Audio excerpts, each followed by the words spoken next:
अस्सलाम वालेकुम रहमतुल्लाह। उम्मीद है आप सब खैरियत से होंगे।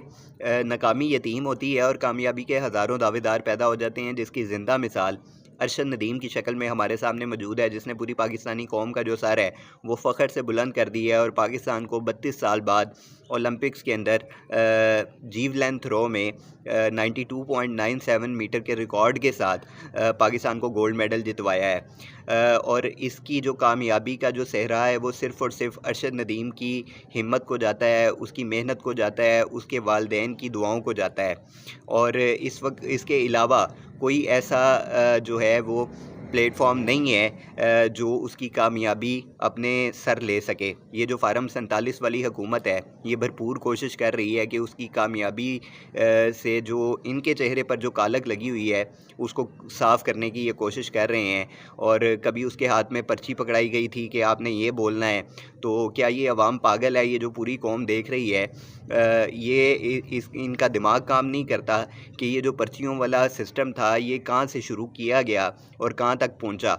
और इस वक्त जिस तरह पूरे मीडिया के ऊपर अरशद नदीम की कामयाबी को ये अपने सर लेने की कोशिश कर रहे हैं, ये अपने अजीब किस्म के जो इनकी जहनीत है वो उसकी अक्कासी कर रही है।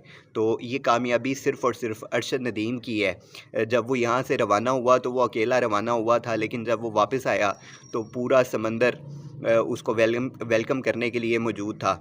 और इसमें कोई शक नहीं है कि किसी किस्म की सहूलियात जो उसके पास होनी चाहिए थी इस मुकाबले को कंटेस्ट करने के लिए, उसके बगैर वो अपने कच्चे घर के अंदर अपनी लिमिटेड सी जो उसके पास चीज़ें थीं उनको इस्तेमाल करके वो इस काबिल बना कि वो वहाँ तक पहुँचा और उसने ये मुकाबला जीता और पाकिस्तान को गोल्ड मेडल जितवाया।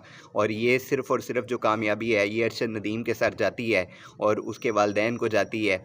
और हम शुक्रिया अदा करते हैं अरशद नदीम साहब का कि जिन्होंने इन हालात के अंदर जो इस वक्त इस पाकिस्तान को दरपेश हैं, एक पूरी कौम को एक इज्तमाई एक जो खुशी है वो उन्होंने दी। और ढेर सारी कामयाबियां अल्लाह उनको मज़ीद नवाजे।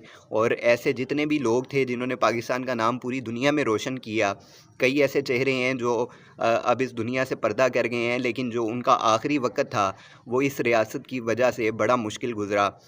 वो अपने खाने पीने के हालात से तंग थे और इतने बड़े बड़े नाम थे जिनको कोई पहचान भी नहीं पा रहा था। तो ये हमारी जो कौम है उसकी एक ये हकीकत है कि जब एक दम से किसी बंदे को उठाकर ऊपर कर देना और उसके बाद जब उसको ये लोग ज़मीन पर फेंकते हैं तो वो किसी काबिल नहीं रहता।